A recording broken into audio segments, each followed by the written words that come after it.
சிறகடிக்க ஆசை சீரியல்ல சிந்தாமணியோட பொண்ணு ரேகா நேரா நம்ம மீனாவோட அம்மா வீட்டுக்கு காலையிலேயே வந்துடுறாங்க.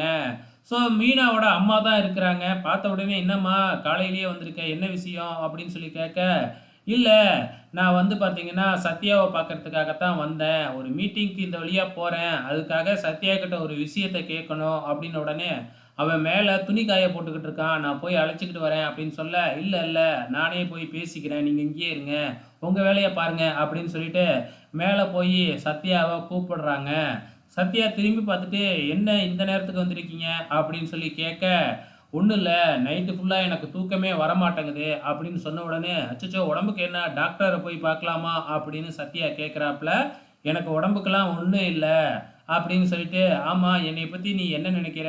அப்படின்னு சொல்லி கேட்ட உடனே, நீ என்ன என்னோட பாஸு அப்படின்ன உடனே, அவ்வளவுதானா? இல்ல இல்ல ஃப்ரெண்டுன்னு சொல்லியிருக்கல்ல. ஆமா நீ என்னோட ஃப்ரெண்டு அப்படின்னு சொன்ன உடனே, ஆமா நீ என்னைய ஃப்ரெண்டா தான் நினைக்கிற. ஆனா நான் உன்னைய ஃப்ரெண்டா நினைக்கல அப்படின்னு சொல்லிட்டு, தான் மனசுல இருக்கிற காதல டக்குன்னு சத்யா முன்னாடி சொன்ன உடனே, சத்யாவுக்கு அதிர்ச்சி ஆயிடுச்சு. என்ன சொல்றதுன்னே தெரியாம திகைச்சு போய் நிக்கிறாப்புல. அந்த பொண்ணே கேக்குது, "என்ன நான் விஷயத்த சொல்லிட்டேன். நீ எதுவுமே சொல்லலையே" அப்படின்ன உடனே, "எனக்கு என்ன சொல்றதுன்னே தெரியல. இந்த மாதிரி யாருமே என்கிட்ட சொன்னதே இல்ல. என்னால என்ன பண்றதுன்னே தெரியல. ஒரே பதட்டமா இருக்கு. உன் ஸ்டேட்டஸ் என்ன? என் ஸ்டேட்டஸ் என்ன? எப்படி இதெல்லாம் ஒத்து வரும்?" அப்படின்னு ஃபர்ஸ்ட்டு சொல்லி பார்க்குறாப்புல. "காதல்னு வந்துட்டா ஸ்டேட்டஸ் எல்லாம் பார்க்காது." அப்படின்னு சொல்லி நம்ம சத்யா கிட்ட அந்த பொண்ணு எவ்வளோ நல்ல விதமா சொல்ல முடியுமோ சொல்லுது. உடனே சத்யா இருந்துகிட்டு, "எனக்கு கொஞ்சம் டைம் குடு" அப்படின்னு சொல்லி அனுப்பி வைக்கிறாப்புல. ஸோ அந்த பொண்ணு அதுக்கப்புறம் கிளம்பி போயிடுது.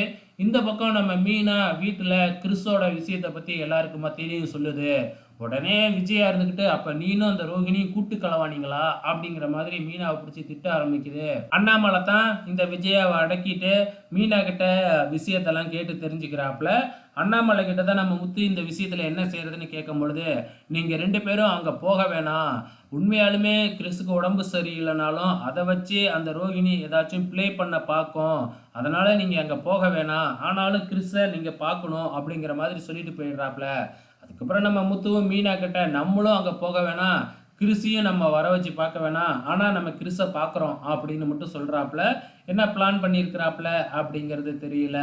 கடைசியா நீத்துவோட வீட்டுக்கு நம்ம ஸ்ருதியோட அம்மாவும், அப்பாவும் போயி, "இந்தா மாப்பிள்ளை உனக்கு காசு குடுக்க சொன்னாரு" அப்படின்னு ரூ. 9,00,000க்கு செக்க குடுத்து, "ஒழுங்க மரியாதையா என் மாப்பிள்ளைய விட்டுட்டு, என் பொண்ணுகிட்ட மன்னிப்பு கேட்டுட்டு ஓடி போயிடு" அப்படின்னு சொல்லி பார்க்குறாப்புல. இந்த நீத்து என்ன சாதாரண ஆளா? விட்டு குடுக்குமா? என்ன செய்ய போகுதுன்னு தெரியல. பொறுத்திருந்து பார்க்கலாம். கடைசியா இந்த சிந்தாமணி ரோகிணியையும், கிறிஸையும் பார்க்கறதுக்காக வருது. அப்ப ரோகிணி இந்த மாதிரி முத்துவையும், மீனாவையும் வர சொல்லியிருக்கேன். அவங்க வருவாங்களா என்னன்னு தெரியல அப்படின்ன உடனே, "எதுக்கு அவங்கள கூப்பிட்டுருக்க? பேசாம அவன் வூட்டுக்காரர கூப்பிட்டாலும் ஏதாச்சும் புண்ணியமா இருக்கும். நீ மனோஜுக்கு ஃபோன் பண்ணி வந்து கிறிஸ பார்க்க சொல்லு." அப்படிங்கிற மாதிரி சொல்லிக்கிட்டு இருக்கிறாங்க. பொறுத்திருந்து பார்க்கலாம் நாளைக்கு என்ன நடக்க போகுதுன்னு.